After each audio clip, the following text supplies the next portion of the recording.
Okay, it's 7 o'clock, so let's get this meeting rolling. Roll call, please. Weir, Here. Casanello, Hayter, Here. Larson, Here. Schneider, Here. Ramirez. Here. Morris. Okay, looks like we got two council members out. We still have a quorum, so let's keep on with the meeting. We'll start off with the Pledge of Allegiance.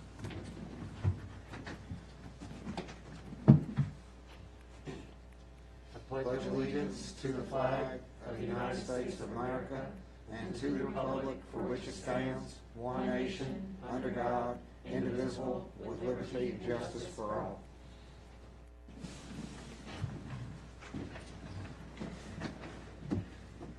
Okay, I guess we'll move on to the agenda items. Vice Mayor, I think you Yes. have something of interest. Mayor, would it please everyone if we could add a discussion on the Shop Small event that is coming up? Okay. Okay, I got an ask from Vice Mayor and a second from Marchant.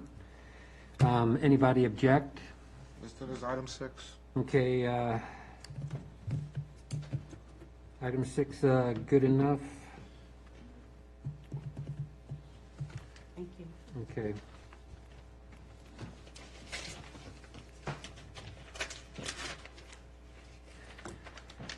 Okay, let's move on then.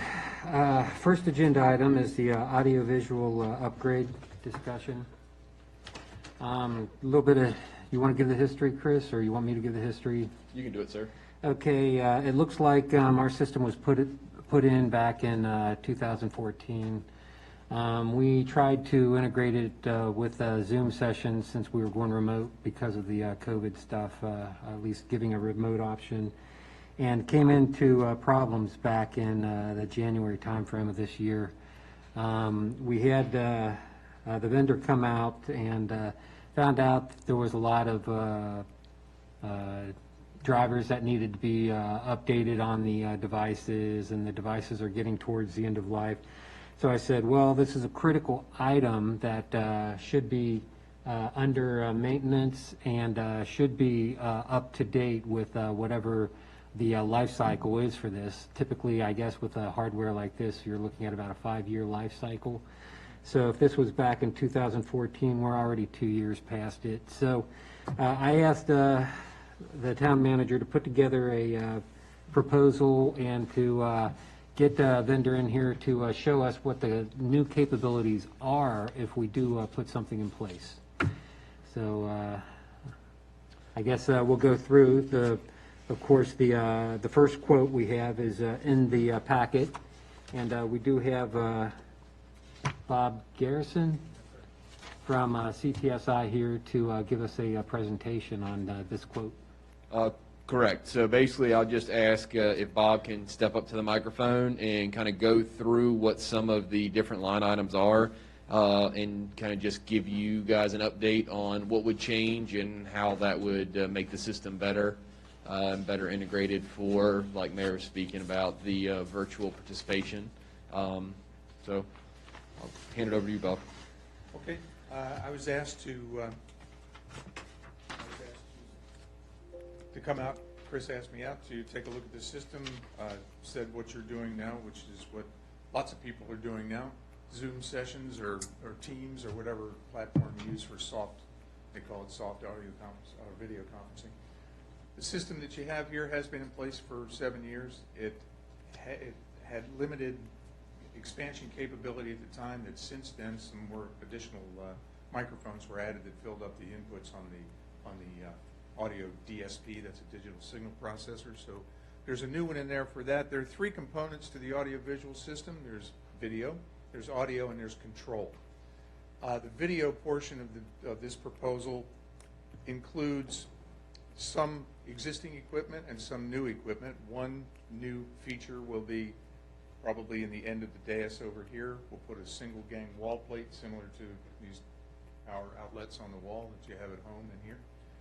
That'll have an HDMI connector on it. You'll be able to connect up, or a visiting speaker. If I had a laptop, I would be able to connect it up to that wall plate. You'd be able to display it on whatever your display winds up being. There's the projector here now with the screen.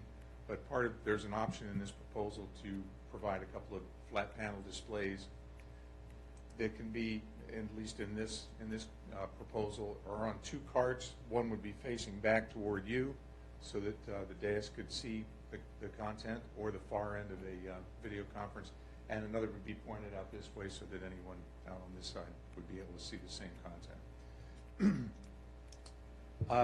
So you'd be able to do a presentation, everybody'd be able to see whatever's on the laptop, or you could select either the cameras that are in here, because these cameras will stay, or you could select a computer from over on the table over here, the desk where you're sitting. And that would give you presentation capability. We would take an output from the audio portion. We would take an output from the existing video system that's over there, because there are available inputs over there and outputs, and run that into a box that's defined here as a USB bridge, maybe. That would be the line item number 6. That's the Extron media port.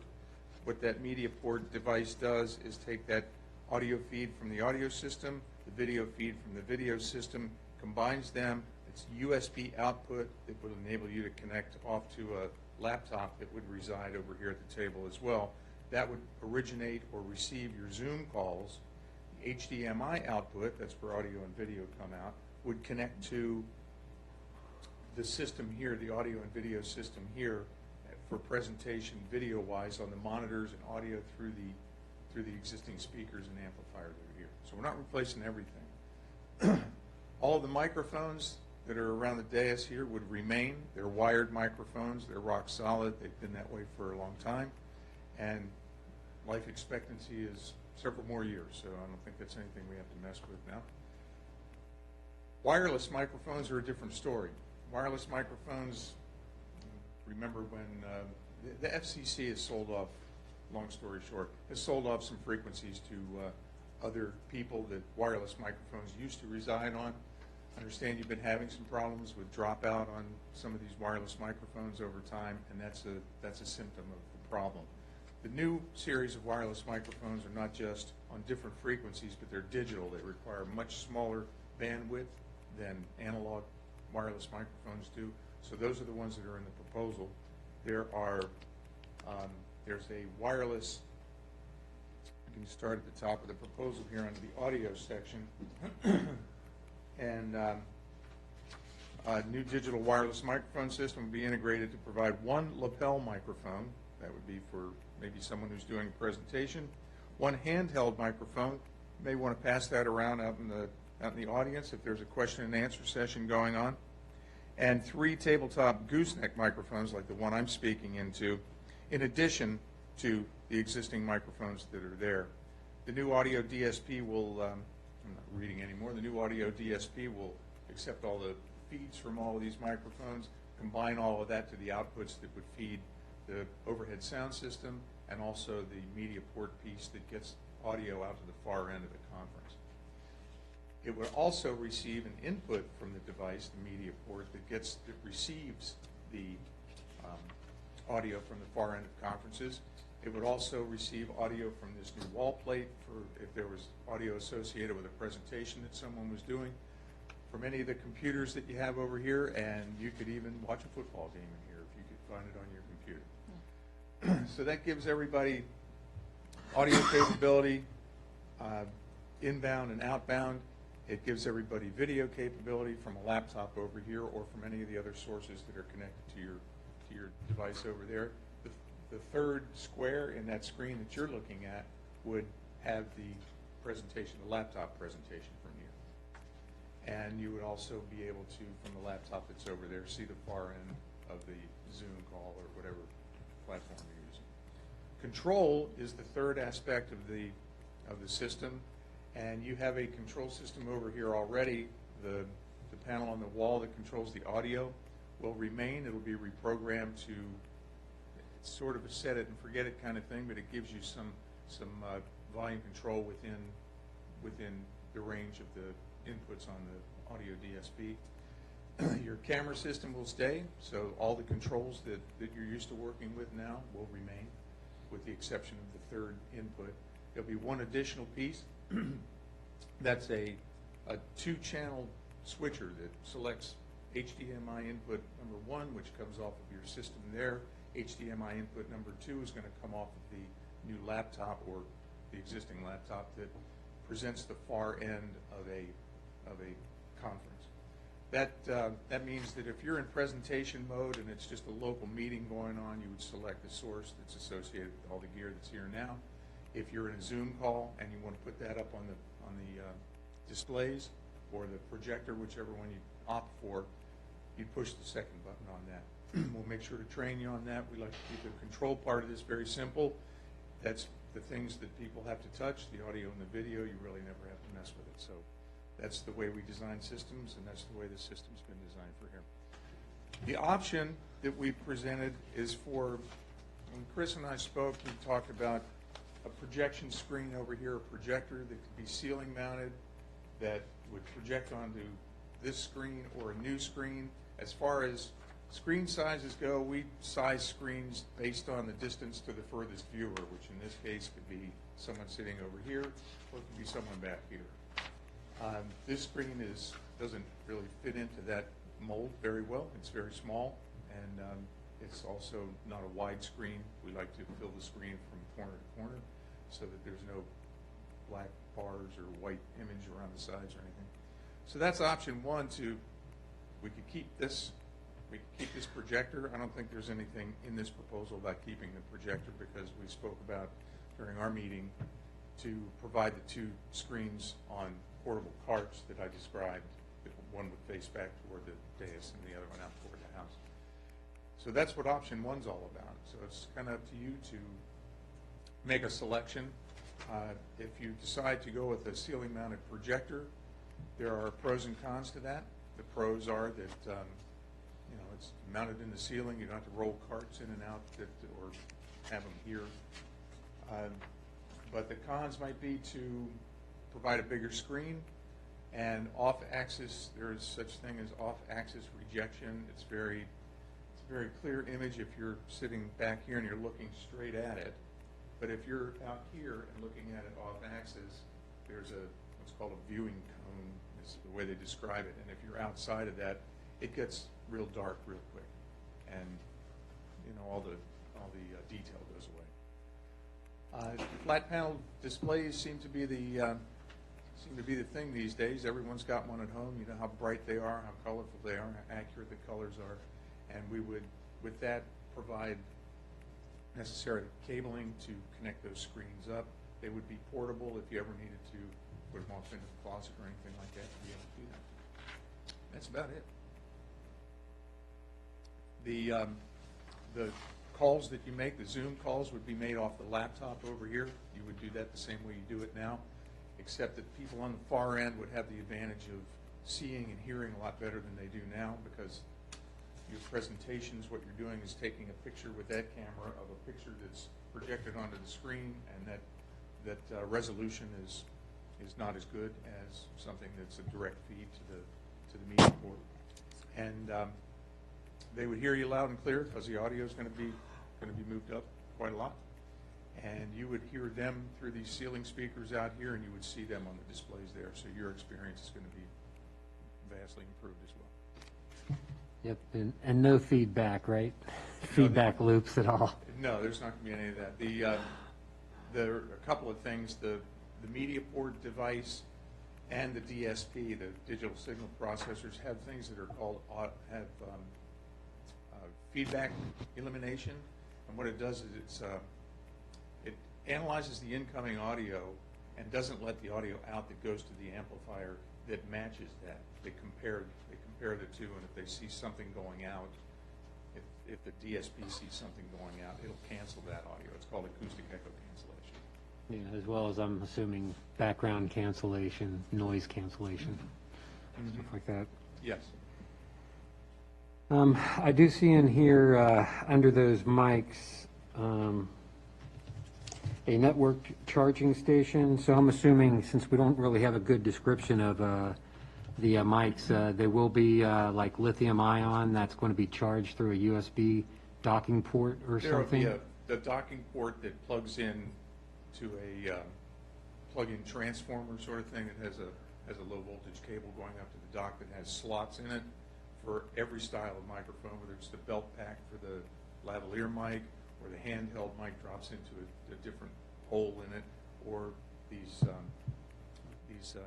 gooseneck mics, the bases of them drop into that as well. So whenever your meeting starts, you pull them out, you put the mics in place. When the meeting ends, you put them back in the charger, and they're good to go next time around. A lot easier than having to deal with AA batteries stacked in the base. Mary, you have a question? Yes, thank you. I was wondering if you could offer some clarification about what our online viewers may experience. We have a live feed through our website currently for all of our meetings. Okay. So when you speak about these Zoom meetings, would our viewers be able to see those participating through Zoom, and would they also be able to watch the presentations that we see in person? Yes. Yes to both of those? Yes to both of those. Okay, and so, just so I kind of have a visual, what would we expect with this program then? Because right now, we just kind of see either the dais or we see the speaker at the podium. So what would we see with that Zoom element added in? Well, the existing video switcher that you have selects what you're going to be looking at. If there's Okay. a camera on me right now, that's what would go out to the far end of a Zoom call, or we go to the website for streaming.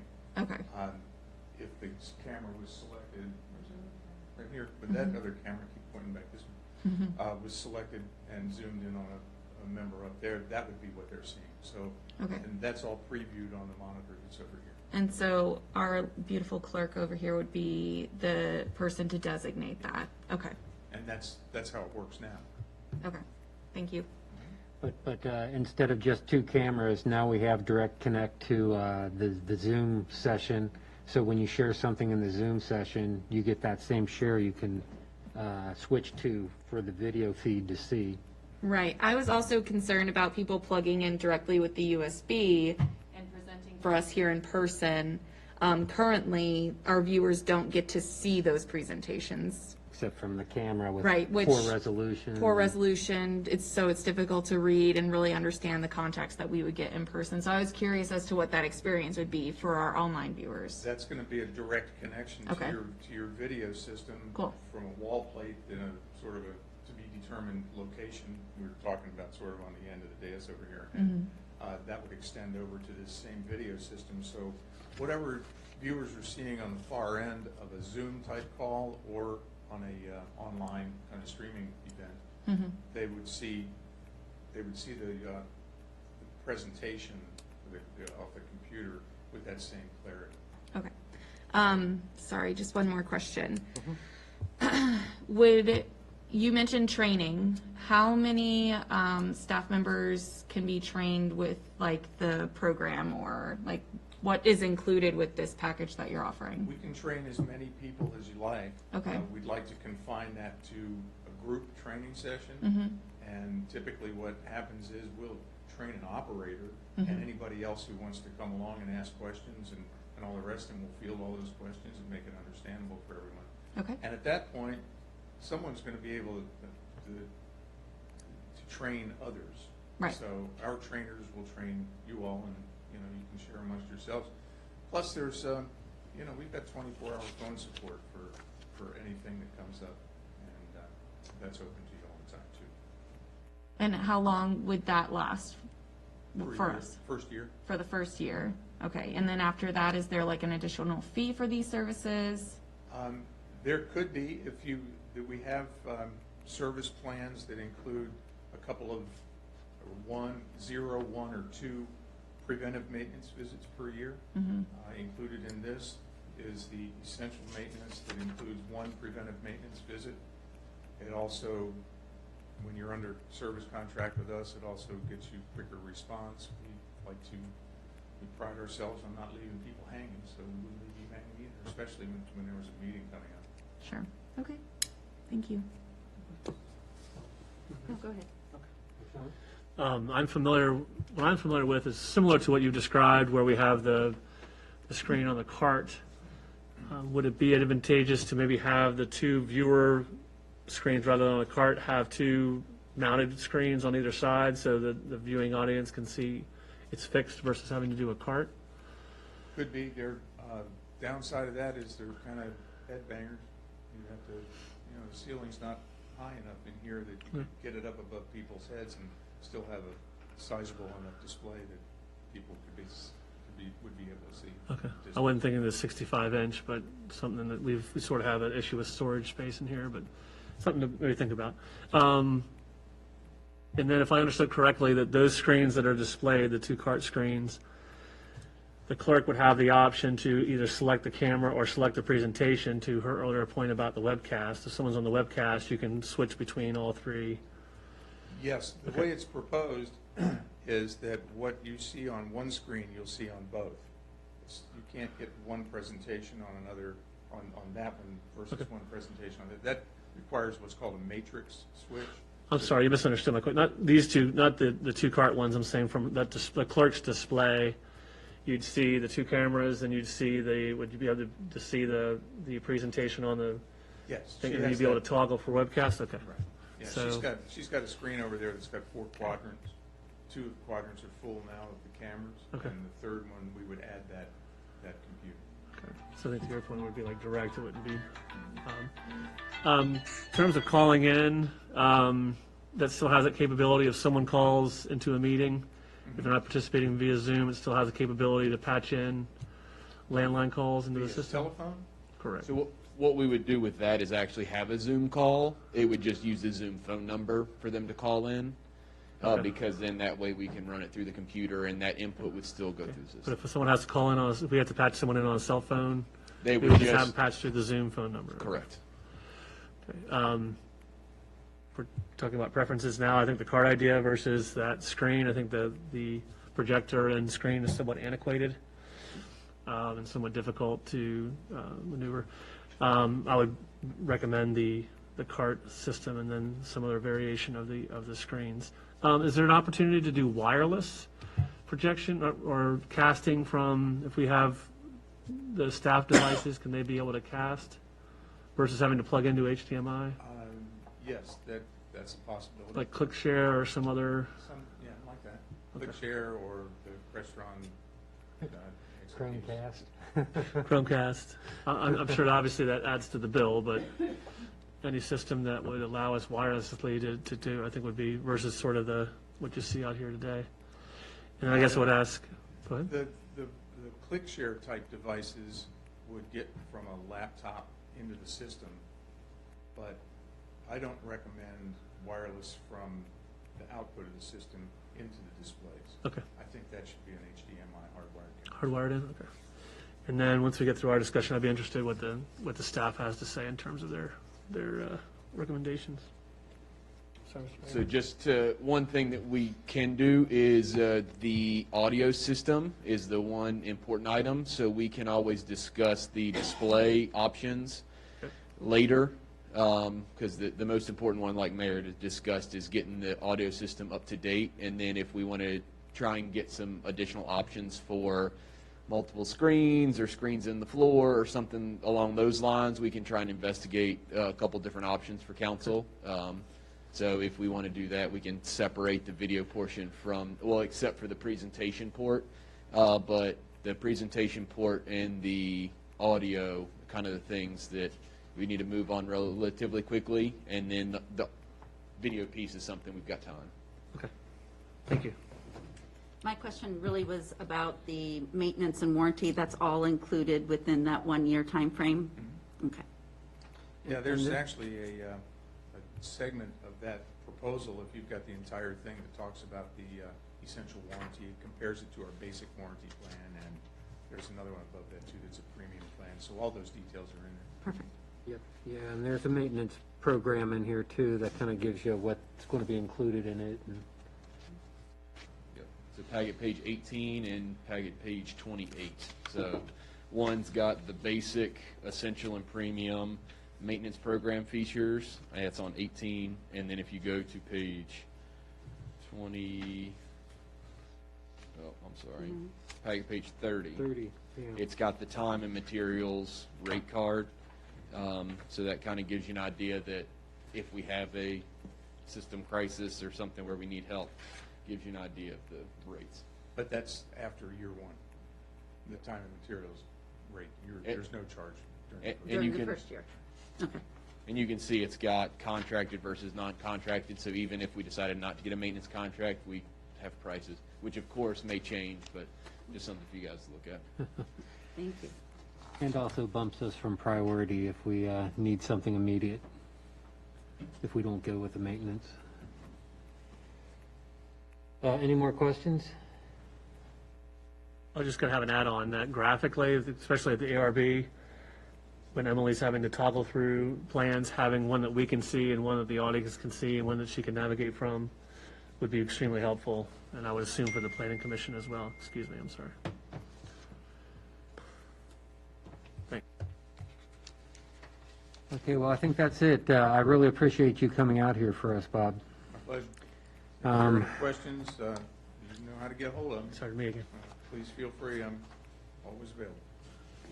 Thank you. Actually, you. can I, That it? One more question? one more question, I'm sorry. Kim, Emily, Roberto, Chris, any recommendations on the system? I don't know if we necessarily have to have the vendor here, but any wants, desires, pros, cons, yays, nays? I think that the best we can do to kind of eliminate this situation that we have going on right now would be beneficial.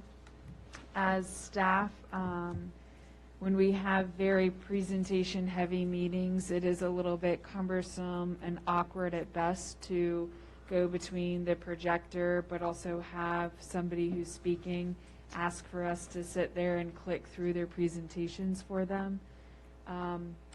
Because we have this nice new tablecloth, it looks better, but our normal, Costco table is not the most professional looking. So if it's an investment to help us get us to the next step of professionalism with our meetings and just better seamless streaming, but also visibility for our public who are in person and online, 100% highly recommend. And as Marchant stated, when we have those very detail-oriented ARB meetings where we have developers coming in with the larger packets, and it would be very nice to be able to Zoom. You do lose a little bit of that with the projector and the screen. Their files are very large, so when we start zooming in on it and then it gets a little pixelated or it's not quite, clear being projected, you lose some of the integrity as well as the color. And it would just more professional to go ahead and get us to that next standard. And then, thank you. And then Kim, meet your needs, plug and play. It's the first time I have played with an audio-visual system, so I think any upgrade would be better than what we have right now. Okay, Yep, and, thank and- you. And I do like the idea, Marchant, of Chromecasting devices that want to be out there. So if you can investigate what type of Bluetooth capability you have for Chromecasting, or that would be good, because I don't think that's in the quote at this point. Chromecast because of our devices here? Yeah, so we don't have to worry about finding an adapter that fits anybody who wants to come in and just set up immediately. All we got to do is tell them, look for Bluetooth of Town of Haymarket, and you can Chromecast to it. Yeah, that's not exactly how it works, but the end effect will be the same. Basically, what happens is you come in and if you select that as the source, what will come up on the screens is an IP address that the person with the laptop will put into their computer, and that'll connect their computer to the system. It's not actually Bluetooth. Well, if it's just a video stream, I mean, we're going to be streaming it live anyways, right? Yeah. I mean, that's the whole point. It's strictly for displaying, getting a video stream into a display unit. And I just had one last comment. Anything that we can collectively do to get more microphones so we are not passing them back and forth would be highly appreciated. And you think 3 goosenecks was enough then? I'd add an extra. Yeah, I would probably remove the lapel and handheld and have the aspect, so then we would have enough to include the county attorney as well as the citizens. Okay. It's not, I could understand if we had a larger town hall to have a handheld, but it's not very large. I mean, even if Yeah. you have to walk the handheld, or the, Walk up to the podium, they can do it. or It- if they can't, we can walk it to them just as And fast. we will want to remain in control of that situation. Very rarely would we want to just freely pass a mic through the audience. That was very So- discreet, Emily. Yeah, that was Yeah, I'm very- sure we're very probably- well politically done.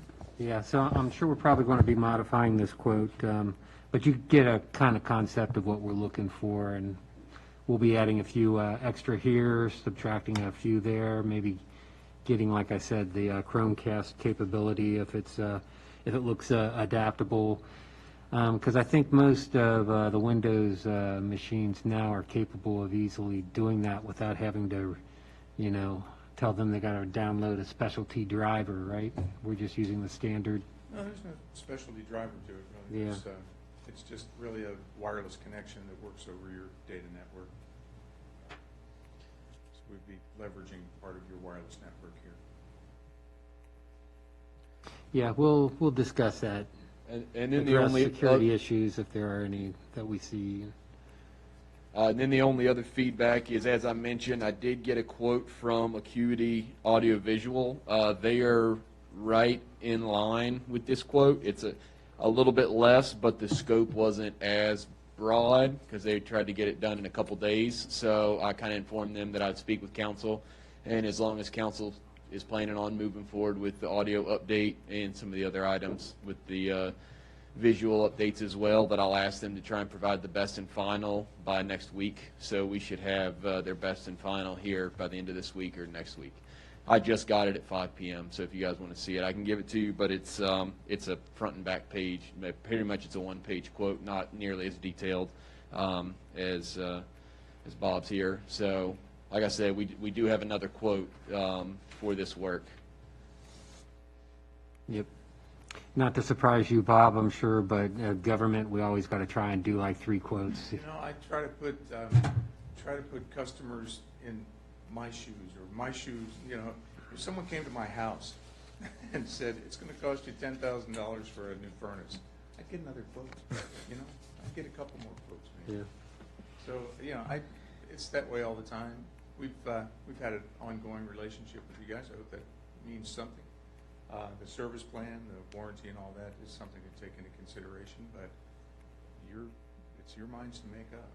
So I'm not going to do the salesy thing on you or anything. We're going to provide a good system for you, and we'll leave it at that. If you can get me the updates, I've made notes about the microphones and about the wireless gateway. And if there's anything else you'd like for me to add, Chris, if you get back to me, that would help. Yes, sir. And I can get this quote refreshed and have it to you probably by the end of the week if I get funding tomorrow. All right. Okay? Thanks, sir. All right. Okay. Thanks, everybody. Yep, thank you. Okay.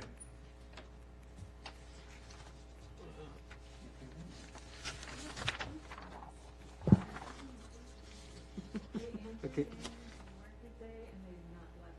Yeah. Just for the record, if you see me freak out, it's the fruit flies. Okay. We'll move on. Monthly financial report.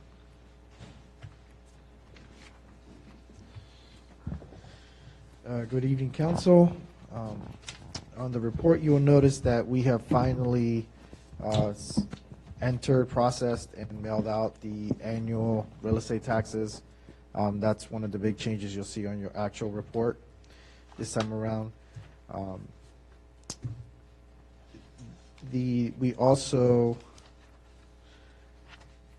did have some charges on the CARES Act, mainly with the mask and anything that social distancing, that promoted social distancing for during the Haymarket Day. We were able to get some of those expenses on there.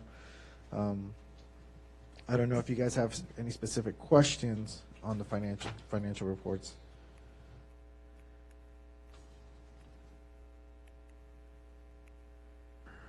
Bob?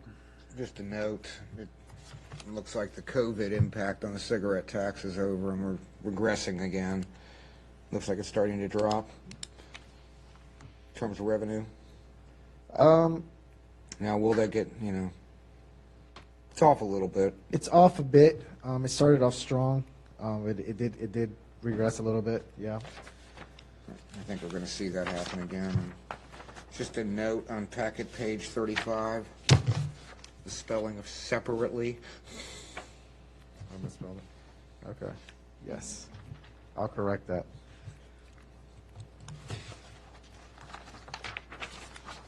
You can't do that offline. You gotta do No, that's how it won't happen again. Yeah, it won't happen again. Don't want to get called out again. You know me in the English language. That's a UVA thing, by the way.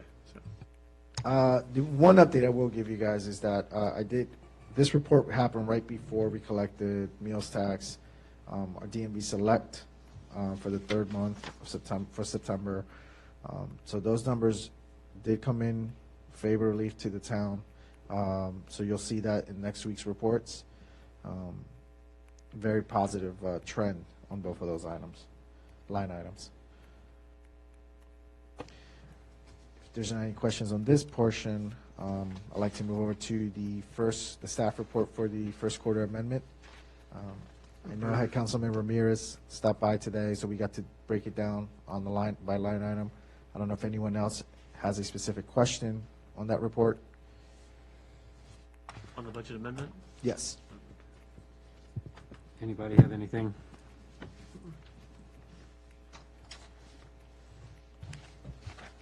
I did, when we got to number 3 about the contribution for the fire and rescue, I did want to formally say that I would like to invite the deputy chief back to get an update as to the status of everything, because he informed us on Haymarket Day that the county had agreed to purchase the rest of the bulletproof vests after the conversation that was had at our meeting. So I think that our constituents would love that opportunity at his convenience, obviously. I think we did initially reach out to see if we could get him here for the next meeting, but I think he has an obligation. But I would still love to get an update on those funds being spent and everything from them. That was amazing news. Yeah. So the Board of Supervisors decided to get a little bit motivated. Bob must have been driving that bus pretty quick. They haven't accepted the grant yet, and I don't see it on their agenda, so I don't want to get the chief in trouble, but I don't think they're supposed to spend that until the county adopts or county accepts the grant. Well, I would still like an update to see if that's But yeah. formally established. Exactly. by Not that only time. that, maybe he So- can bring in one and show us what we bought. Yeah, that'd be That cool. would be awesome. Yeah, that's my hope. Didn't want to get anybody in trouble. Bob? Well, I mean, it's something that's necessary for them, and hopefully we Yeah, did they have, motivate them to the do county it. has to formally accept the monies from the town. It's my understanding that the department can't just take it. It has to be incorporated into the county's budget. And, it's usually done as a consent agenda item, but I've been looking for it, and I haven't seen it on the county board's agendas yet. Okay, any other questions for Roberto? Sorry, Roberto, that wasn't a question, but thank you that's for fine. entertaining me. That's fine. That's right. That was the highlighted piece of it, not the red line piece. So, any red lines, Mary? Okay, well, if that's it for the budget, go to the front page here. I guess we got the first quarter budget amendment discussion. Is that what we just had, or was That's that what we the just had. quarterly? That's Okay. what we just said, yes. Just wanted to confirm that, because, okay, so the fourth item, ZTA discussion.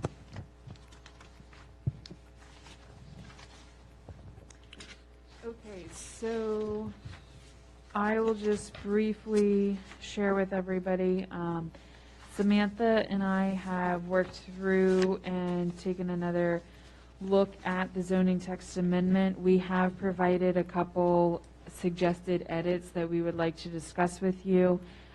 We can discuss them now, or we can wait until next Monday, either way. Aside from the sidewalk portion, which is number 1 on page 40, everything else is relatively, most of everything else is relatively aesthetics and just formatting. Overall formatting and aesthetics, we will continue to work on once the language is approved and finalized. You do have, if you want a printed copy and you did not receive one, please let us know. But this will be the zoning text amendment draft that is up for public hearing on Monday night, the 1st. So far, to date, we have not received any additional comments following the Planning Commission's public hearing on September 20th. And Ms. Kim put those minutes and the highlighted portion of the citizen comments in your packet, just so that everybody could be aware of what those comments were. If you would like to speak any further in depth on those comments, I'm happy to do so with you. And otherwise, I can turn it over to council if you guys have any questions or anything you want to go ahead and go through. Yep, I would like to open up questions just to be transparent and give people an understanding of what we plan on doing next week, so that they can come and make comments at Citizens Time next week and have plans. So any comments from anybody? Marshawn, you wanted to go? Actually, I need a second. I'll come back. Okay, I got well, a couple of sections. 58 1.6, which is right after the definitions. Specifically 58-1.6C. Martin has apprised us that this particular codicil requires either further action or rewrite. As currently constituted, it says council may require the applicant to produce satisfactory evidence that any delinquent accounts, i.e. real estate taxes, nuisance charges, stormwater management, utility fees, blah, blah, blah, blah, blah, are paid prior to a land use application being accepted. Apparently, that particular wording requires a follow-on ordinance or resolution. Is that correct? The state code enabling this is a little more, allows a little greater opportunity in terms of drafting the ordinance. They have 15.2/2286 of the state code has permitted provisions in zoning ordinances and amendments with respect to the applicant to pay delinquent taxes, and it just requires us, essentially we can just write it into the ordinance. So instead of the wording that we've got, I would suggest a very small change, and that would be in the first sentence, changing it from council may require the applicant to the council, to the applicant shall produce satisfactory evidence that any delinquent accounts, i.e. real estate taxes, nuisance charges, stormwater management, utility fees, or any other charges that constitute a lien on the subject property or that are owed to the town have been properly assessed, blah, blah, blah, have been paid. And I suspect, I've sent it off to Martin, I have not heard back, but I suspect that small change will negate the need for a follow-on resolution to enforce. yeah, and I'm assuming that you're referencing the state code. State code, yeah. The state That- code, that's the written state into code the blah, blah enables. piece, because I didn't hear you mention the state code. Yeah, I did. The state code is the one that, there is an enablement clause in the state code. We have it in our current zoning ordinance, but we don't have the resolution to enforce it. Apparently, nobody bothered to do it. The language hasn't changed from the old code to the new code, but by doing this particular text change, I believe, and I'm hoping Martin will agree, that it will obviate us having to go down the path of coming up with another resolution and save us some time. The other things I've got on my list are, somebody wanted 581411. the right of appeal on a COA, the timing change, was that you, Marchant? From 45 days? I've got it in my notes. I think it was you that wanted it expanded. The appeal to council or to, Can you read me the number? again? 581411.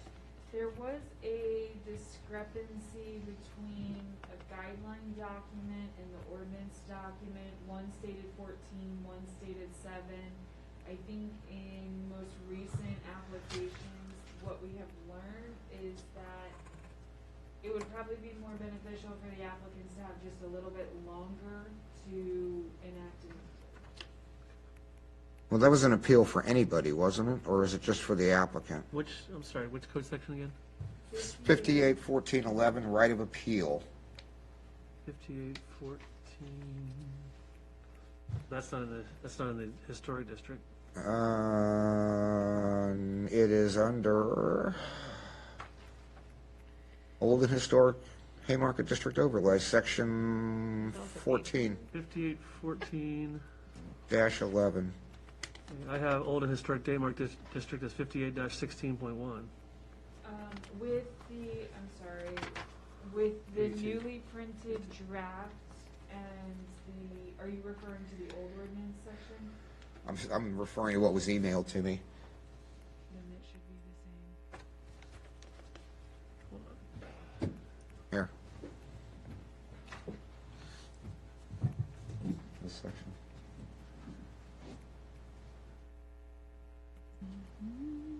There is no 15. Do you have zoning ordinance packet? Why is yours numbered differently than mine? Look at you. I didn't bring This is my what I'm notebook working with off of. me. I didn't think we were going to discuss that. That's the I don't even know where to look. Oh, that's, I'm trying to. did I open up the wrong, oh, I you, think you did. okay. You're not wrong. Okay. Okay, so over here, your new section you're gonna reference manhole. The 16. Is gonna be 16, So I can close this because it's the wrong one. 1610 is your right of appeal, Okay. and it was modified I can find a little bit. You got that one? What does it currently say in terms of that. appeal I was date? like looking for the number he said, and I'm like, I have nope, not seeing it. 1610. Thank you. Yes, I got it. It used to be, what, 15, and now it's 45? I mean, I'm fine with 45. I'd rather it be 60 personally, but I can live with 45. It was just on my notes. The time that the ARB acts until they file an appeal for the, Well, as my understanding was, it was an appeal by any party. okay. I'm fine. I mean, I can live with 45. I'd prefer 60 just because it makes it easier, but 45 is fine with me. Okay, I'll wait till you're done, then I'll create my thing. So. Huh? I'll wait till you're done, then I'll make my comments. So. No, I mean, I'll leave it up to you on that one. And the only other thing I had was, in my notes, somebody wanted to change the lot coverage, but I couldn't remember if it was in B1 or B2. B2. B2? And that was addressed in the updated, since that was a comment that came out of the planning commission, that was tweaked in the most recent version that all of you have in the B2. What is it currently now?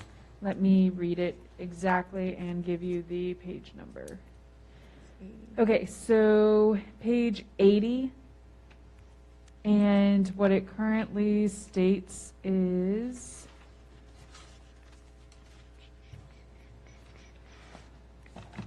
maximum buildable lot coverage in the B2 district shall not exceed 85% of the total lot area.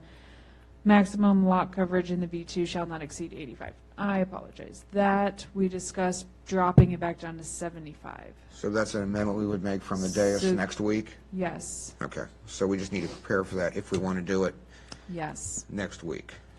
So we can add that on, in the meeting agenda packet that we have. We will add that to the list. Can you send me a new link to the revised text since I apparently have a link to the old one? Yes, Can I have a question? yes.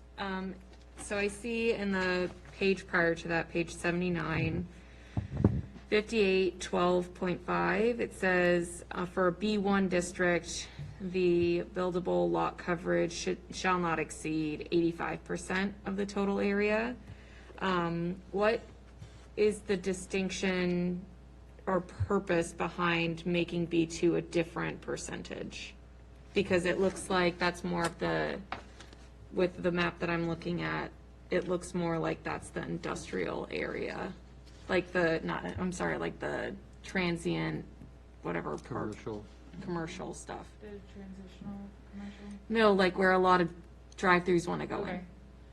So, the thought that was currently behind some of the lot coverages was in the B1, with some of these older buildings that are pre-existing, smaller lots that are historically smaller based on how they were divided previously, we kept with the 85% of the total lot area.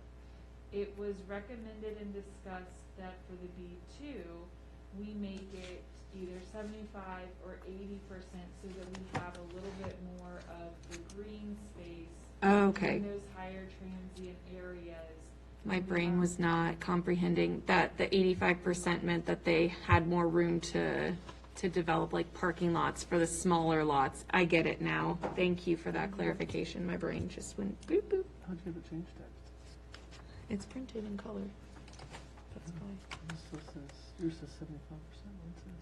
Did you make a change today? No, Kim printed mine just like the other day. So it was most recent. So yours says there's 75? The page 80 does have, has the it edit in noted there. the 75, yes. So I got the most recent one. I thought that that's what we did. Can you see the front? I apologize, Marshawn. Yes, absolutely. So that's the copy that was emailed to everybody. I will clarify that, and that was the only change. I asked for a copy to be printed for me, so that was probably why I got the most edited version. And that was the most recent, finalized version. Okay. No, I appreciate this change because I agree, because when you called out that, or somebody had called out that the, yes. And I want to. Thank you, Ken. Okay. And I do want to make, confirm the statement within this packet that shows during the citizens' time that I was acting as citizen here. I was not acting with my mayor hat on. Yes. I was strictly a concerned citizen. As we all are at times, so thank you.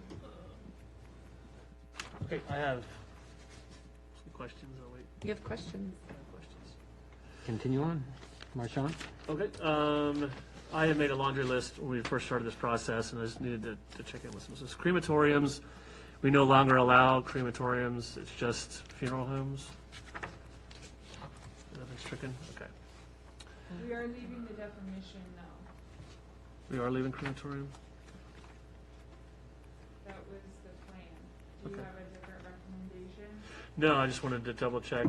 Can you double check? I do not see it in the Okay. crematorium.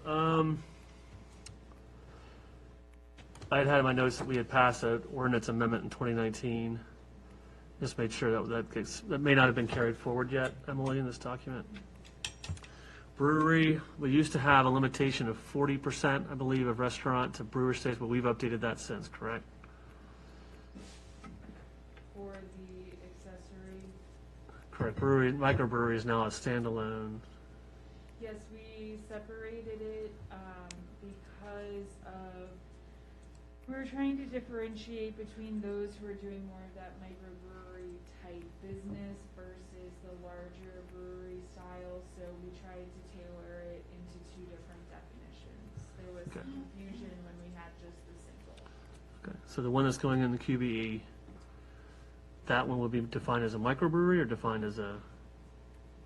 Let me read the. I'm sorry, the reason why I bring it up, there was I think when we initially adopted the brewery standard, it was, we were piggybacking on what Prince William was doing. The state had shown an interest in farm breweries, and we sort of plagiarized what was out there, but it had this very difficult percentage, that only a percentage of the facility. So it's like, where do you divide? Now you have to divide a dining room, or someone eating food, or a tasting room from the brewery portion. That's what it was. How do you carve up what is an area you taste and what is you actually do production? So it was one of those things that we had thought about.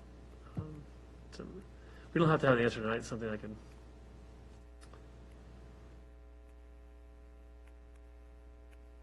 And the historic district map revisions are part of this packet, correct? Hang on 1 second. For the brewery, it would, I believe, based on what we have defined here, the new business will fall under a microbrewery. So they no longer have to have that separation of tasting area from production. Correct. Okay.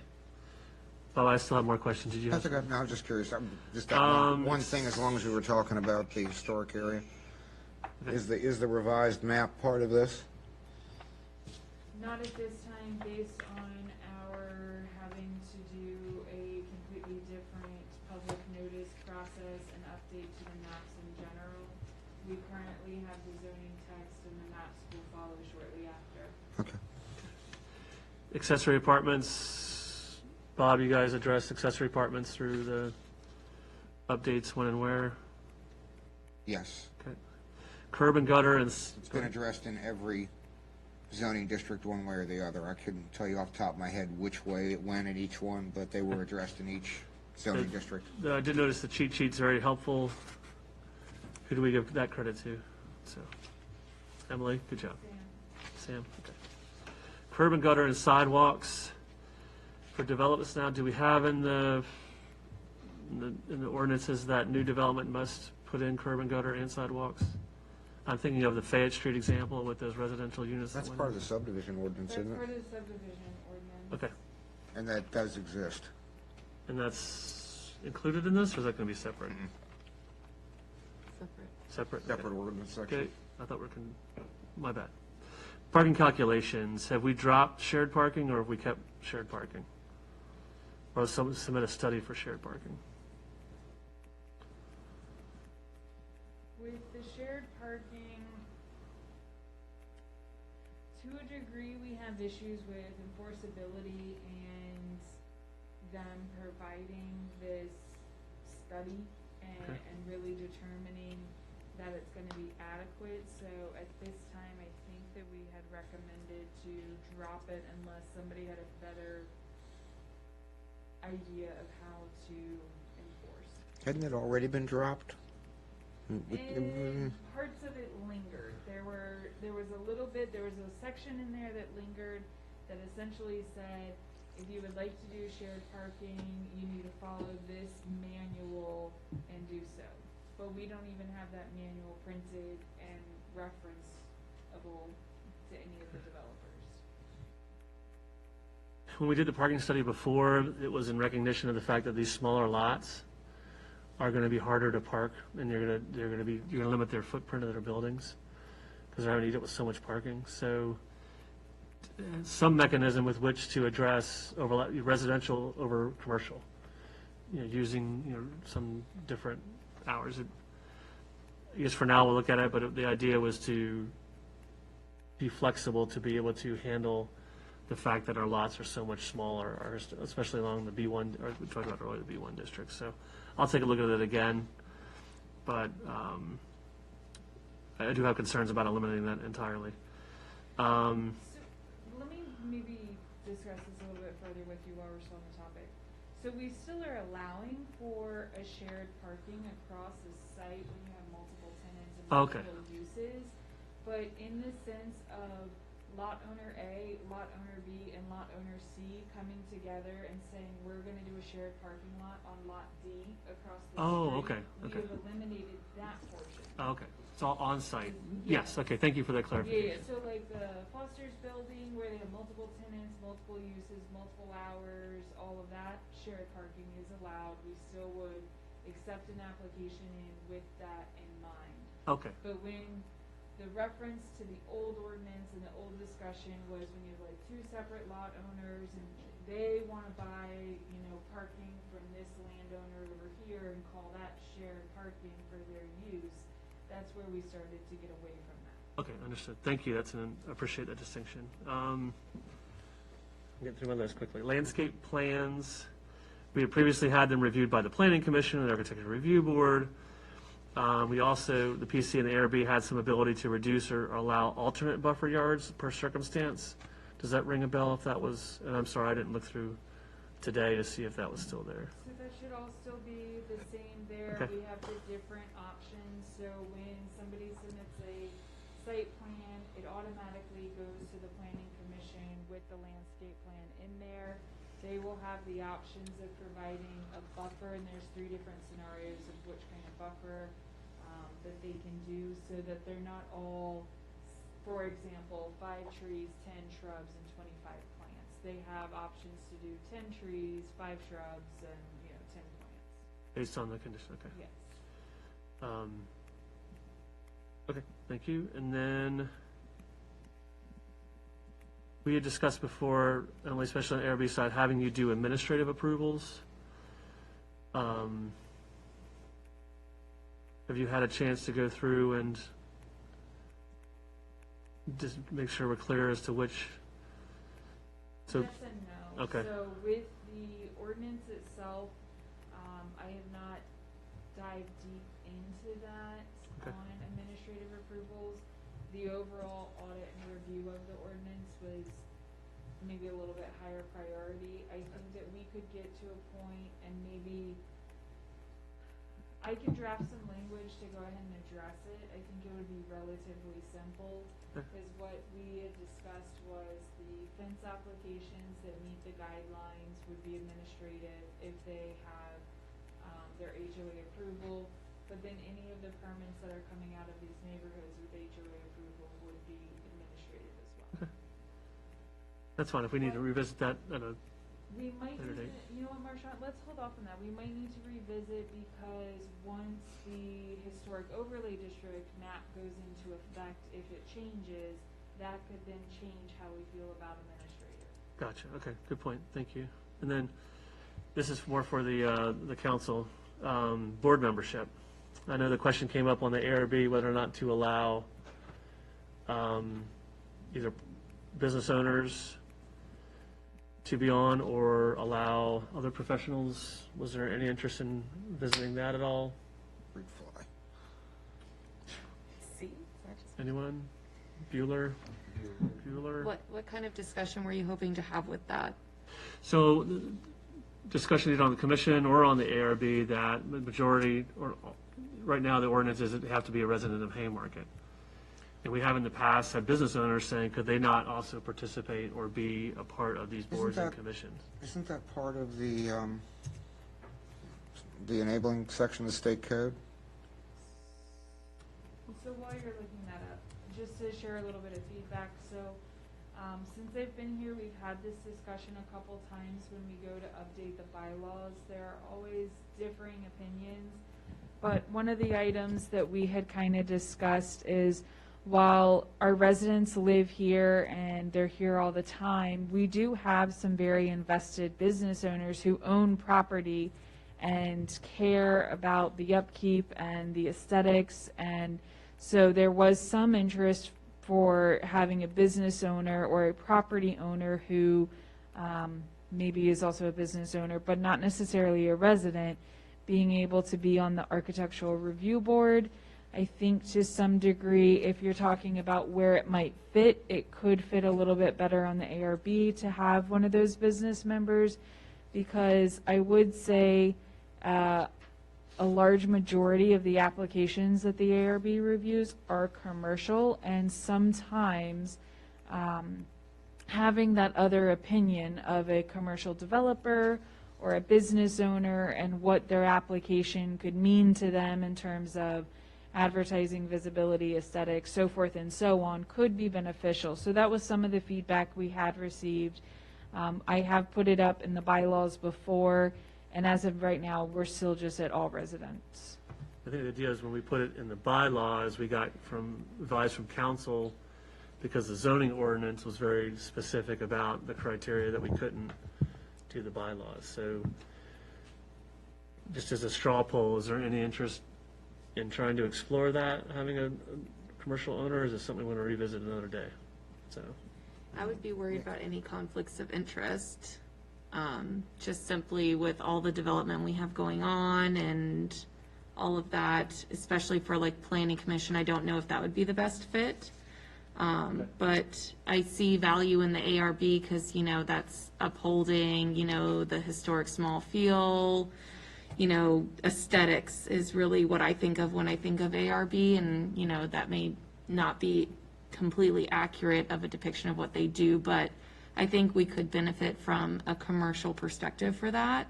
But as far as deciding what developments go on, I'm not necessarily sure I'm comfortable with like businesses having input on other businesses coming in, if that makes sense. I don't know if I'm comfortable with that. Good point. I would agree with that. Also, if we're getting it to where you're a business owner that owns property within the town, that could be, I mean, a lot of our business owners are renting their space. So that would then really narrow that opportunity if there was one. Sure. Yeah. And I don't want to discredit the people who have really invested, you know, and purchased property and invested their livelihoods in this town. I do want to support them and There allow could be them an other outlet. avenues of having that input. Right, yeah. The state code, the enabling section is kind of ambiguous of who may or may not sit on it. It just says we may establish, the governing body may provide for a review board to administer the ordinance and may provide compensation to the board. Okay, well, it sounds like a general consensus for now. We'll leave as is. Thank you for indulging me. One more, period of validity for zoning permits and certificates of appropriateness. We used to have a one-year expiration. I'm glad you brought it up, because if you didn't, I was. And then on zoning permits as well. Emily, any thoughts on the value of that, or is it? 100%, it's nothing done. Okay. So right now we have, by state code, we have sunset clauses on site plans. We have sunset clauses, they call it period of validity. And then we have period of validity on special use permits. Although with the recession, the state was extending those just because of the downturn. I think some of those are starting to sunset. So, Yeah, used to be a year. They didn't renew the period of validity for rezonings and plans last year, did they? I don't think they extended it again. I think it was the first year they haven't extended it. Okay. So, consensus of adding used to be a year. The idea of a year is you can do your due diligence. One of the concerns about having it is that it sits indefinitely. If our ordinances change, the building codes change, you now have these, you know, projects that sit out there, or these permits that sit out there indefinitely. Particularly with demolition permits, you know, on those. Having that limit on that, I think we have had success in the past by putting that limit. People are motivated to address the issue versus just letting things sit. So, There should be an expiration. I definitely agree with that. okay. Emily, I can make a stab at adding that to the ARB or the overlay language if you wanted to make a similar one for zoning permits. Thank you. And then quickly we had already talked about the zoning or the historic day overlay map, but the idea was to pull it back to our major corridors. Did I say that correctly, Bob? And Emily? I did see that the majority of the historic overlay, that ARB's not had a chance, it's not that we haven't had a chance, we've had some meetings that we have not held.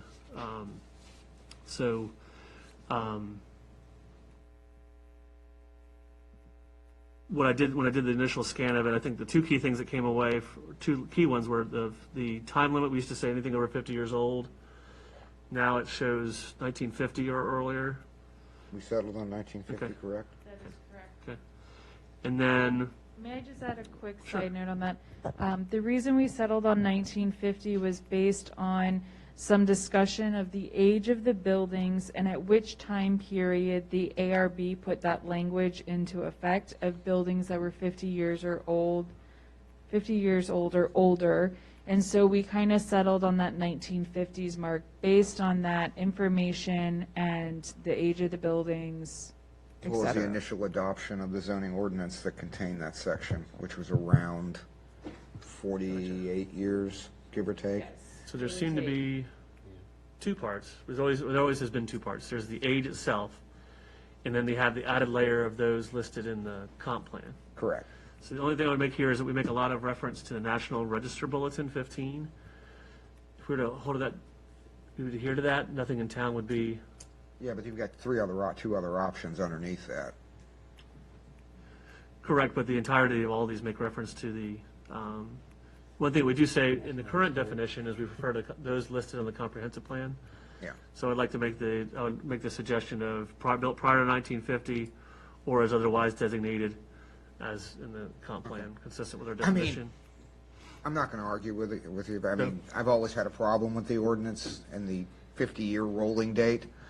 Yeah, I don't thought disagree. it was insane. Yeah, I don't disagree, but so I guess the question would be then, this is simply in the definition, I guess, Yeah. of what's considered historic. Still would not preclude the ARB from reviewing plans and materials for new construction as well. Correct. So, okay, Within the overlay. okay. I had some other minor things that I can talk to Emily and Bob about offline. It seems, generally, most of it seems intact. I appreciated the addition of demolition-specific ones. That is all stolen from Loudon and Prince William. Correct. So I think there's some nuances there that would be helpful for our, I will be the first to admit this, and the town attorney will back me up on this. Our existing ordinance in those particular areas was woefully deficient, both in terms of administration, process, completeness. So they've been well, what it looks like- fortunately drastically lengthened, but they've been addressed. Correct. So, and then I saw that some of these were pulled from the guidelines, which is a separate issue I want to talk about too. So, overall, I appreciate the staff and the commission's approach on the ARB guidelines. I just have a couple of minor edits that I had intended to do today. Emily gave us plenty of time and notice. I apologize, I did not meet expectations, and I will get these over sooner rather than later. So,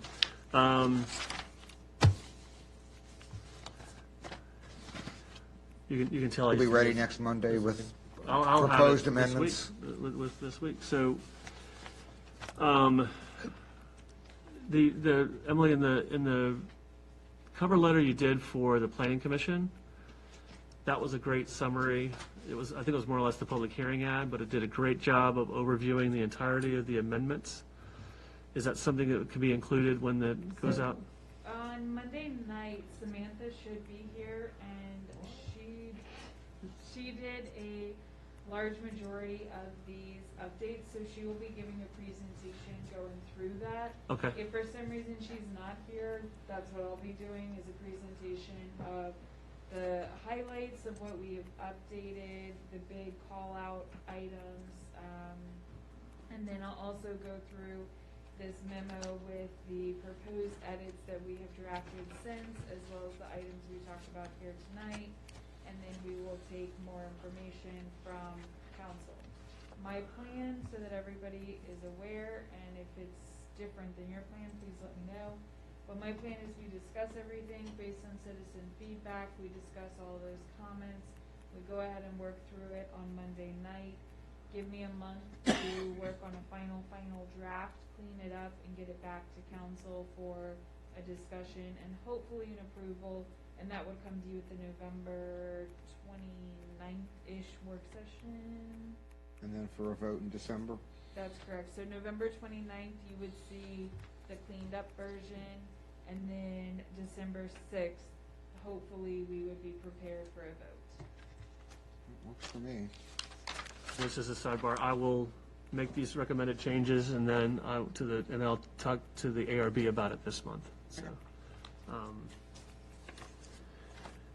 good job, Emily. And the last thing I had was signs. The signs was overly cumbersome, so I'm going to be part of the presentation next week, but it broke it up into easier administered areas within the town, so I thought that was a good strategy on how to address that. So it's a lot of feedback we've been getting. We also increased the size, although people aren't happy that, I guess, 300 or 400% increase wasn't big enough for some. I guess the challenge is going to be with the extensiveness of the edits. Yeah. The one thing I did talk about, again, thank you for belaboring this, if your plan is your guide and your ordinance is your instruction manual, which order we take them in. I had a good discussion with Emily today about the rationale for why we tackled this first, which makes sense, and the extent with which the commission addressed a lot of these things. So look forward to having the plan update, and once we update the plan, if we have to come back and readdress the text of the instruction manual, then we can do that as well. So I do see a number of these implementing the plan that we already have, and see them updating as well. So, thank you. Okay, any other comments? Okay, Emily, you have your marching orders. Hope you got enough red ink over there. Yes, thank you. If anybody has any other comments, the sooner the better, you can send them on over. Okay, we'll move on. Next item, the RFP discussion. Yes, sir. So as we discussed at the special meeting, we had a draft version of the RFP. We started discussing it with the town attorney, and one thing that we need to make sure that we are in accordance with, what I passed out to town council, is Virginia Code Section 2.2-4382. That's design, build, or construction management contract for local public bodies authorized. We need to make sure that any policies and procedures that we have are in accordance with Section D 1 through 7, as well as Section E, and that is what staff is reviewing right now. So if there's any edits or proposed policies or ordinances that need to come before council, the goal is to try and bring those to you guys next Monday if necessary. So that's what we're working on right now, so that we can continue to move this forward. Okay, do I have any questions? No. Oh, I'm sorry, yes. Were you able to get any, updated RFP from the engineer? Did you submit our current edits to them for feedback, or whatever? That's what I made the edits, and then I was working with the town attorney on the final version of the RFP. Okay, and I'm sorry, did you say when you plan to have this final version? So I need to make sure that all of the policies and procedures the town has is in accordance with this state statute. So if we have to add anything, it'll have to be at the November 1st meeting, the policies and procedures. But the goal is to get the finalized RFP as soon as possible. But we need to make sure we're in accordance with the state statute before we can move forward. So will you be able to confirm that basically D through E is in our RFP by the 1st? Well, that's not what's in the RFP, it's what the town policies and procedures are. So I need to go through the town policy and procedures and make sure that we have sections D and E. Okay. So it's two separate things. So I may have to bring policy, like an ordinance or policy, to town council for you guys to adopt at the next meeting. And then once that's done, then we may have to update the RFP in accordance with that policy and procedure. So there's a couple moving parts on it, but the goal is to get it done as soon as possible. It's, like I said, we've got a couple things that we just got to make sure we hit in the statute, and that's the main goal, is trying to discuss that November 1 if possible. So then hopefully, if we don't have to do it, then we'll be discussing the final RFP. But if we do have to update the policies, then it'll get pushed back. Okay, you good? And any other questions? Okay, I got, I guess, a comment take. I know we got feedback from the engineer a while back about the concept of design-build RFP. She seems to feel that there's a possibility of getting better pricing and everything. But I did get feedback from our legal counsel that sometimes that's a bad idea because quality gets eliminated in that. I wanted to toss that across the board and maybe get some discussion on that. I guess to get the true details of this, Chris, if you could kind of give us what the bad points about doing a design build are. So yeah, that's one of the things that Mayor and the attorney did speak about, is because what ends up happening is you either have the potential, you have a design firm that puts the bid out and then they subcontract to a construction person, or vice versa. You have a construction company that wins the bid and subcontracts the design portion. And with that, that limits the town's ability to provide very specific scope for the construction, and because of that, that's where they're going to try and increase profit margins, things like that, which is where we could have questionable quality.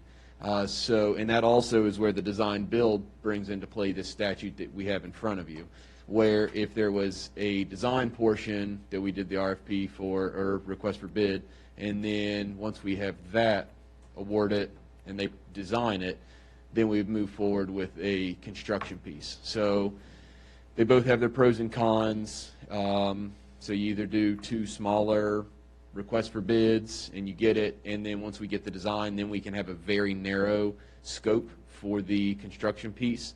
So I mean, they both have their pros and cons. One is speed, and one is you very well could lose some quality. Yeah, and truly, for me, the pros are good. The only risk associated with it depends on, our investment in managing it. Do you feel we have the capabilities in-house for managing these type of contracts to make sure that we place in there the accountability and make sure that the scope doesn't creep and all that stuff? It's more of a management issue, isn't it, pretty much? So we did have Christopher Consulting, Katie, was the one who managed the project for the pedestrian walkway from to Cupcake Heaven and out to the bridge. So we have done similar projects before. I would lump the sidewalk to something very similar.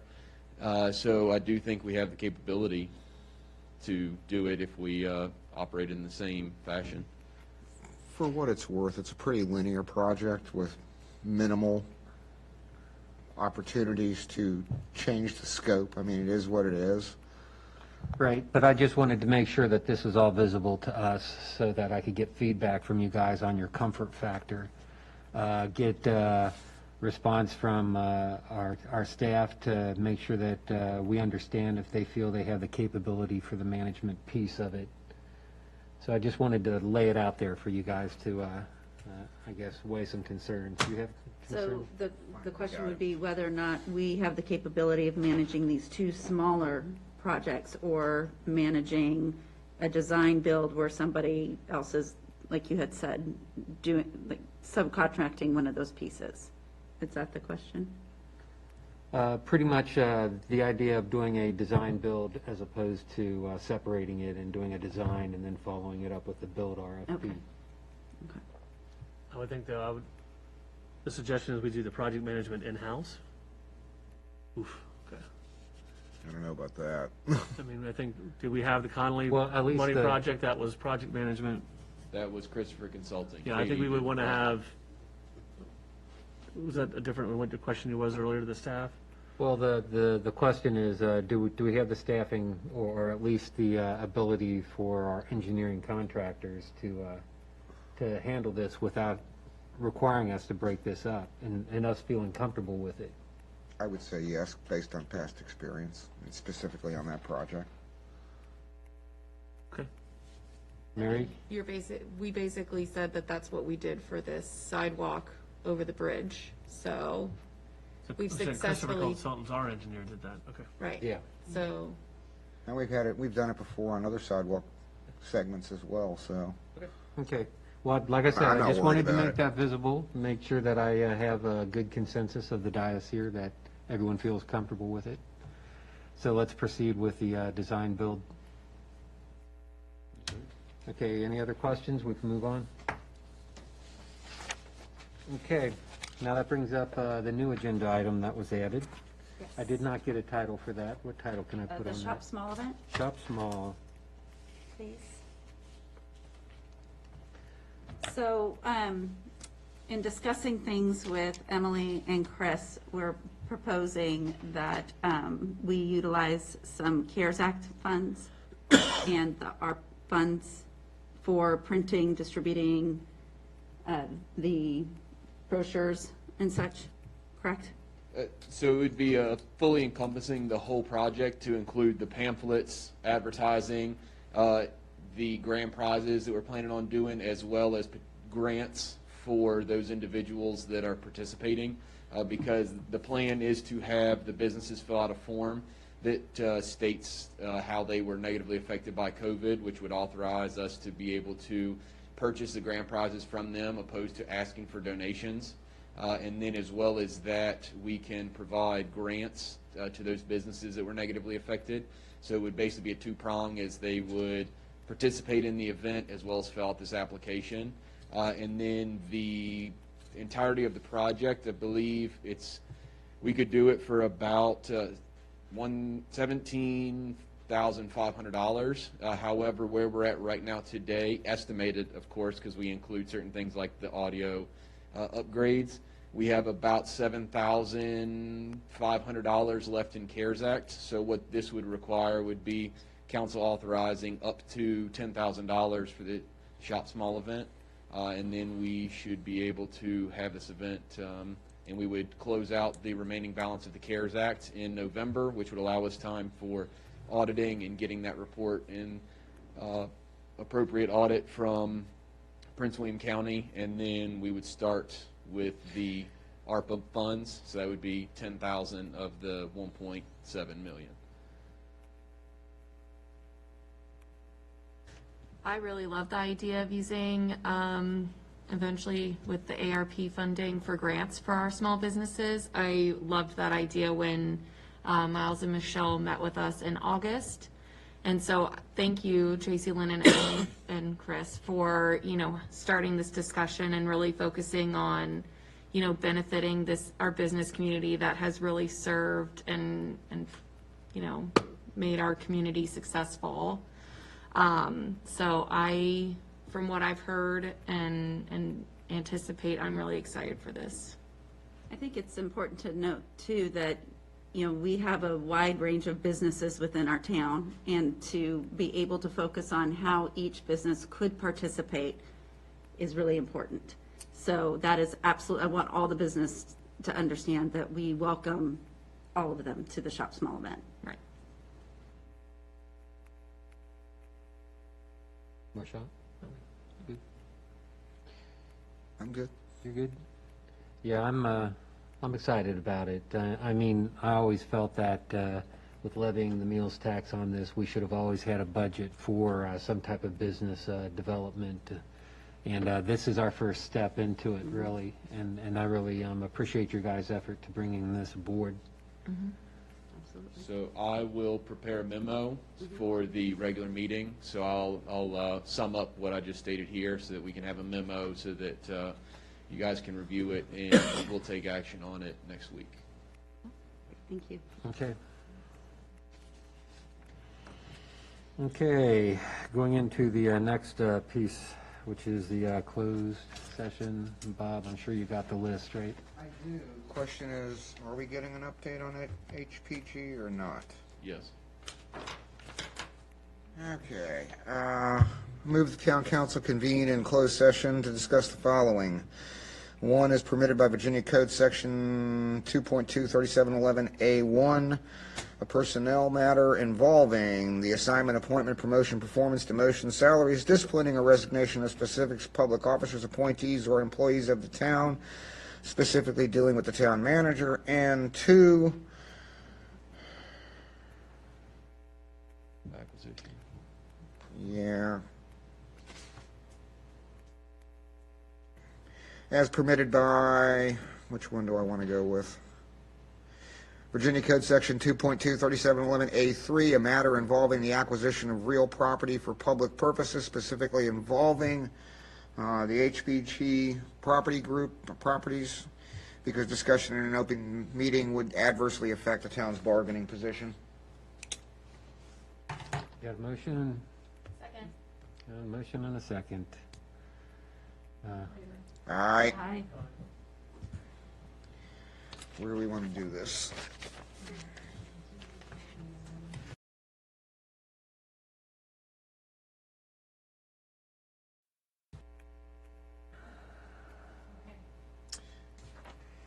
Okay, back in open session. I guess we go through an attestation. Mr. Mayor, I move the town council certify that in the closed session just concluded, excuse me, nothing was discussed except the matter or matters specifically identified in the motion to convene in closed session and lawfully permitted to be discussed in closed session under the provisions of the Virginia Freedom of Information Act as cited in that motion. Roll call, right? Second. Do I need a second? Second. Tracy Lynn, Tracy Lynn? she said it first. Weir, Aye. Hager, Yes. Larson, Yes. Schneider, Yes. Ramirez. Yes. Do I have a motion? Motion to adjourn? Second. Aye. Long street. Who's, I will defer it to It's all good. my colleague to my left. Okay, all in favor? Aye. Bye-bye. Don't forget your jacket.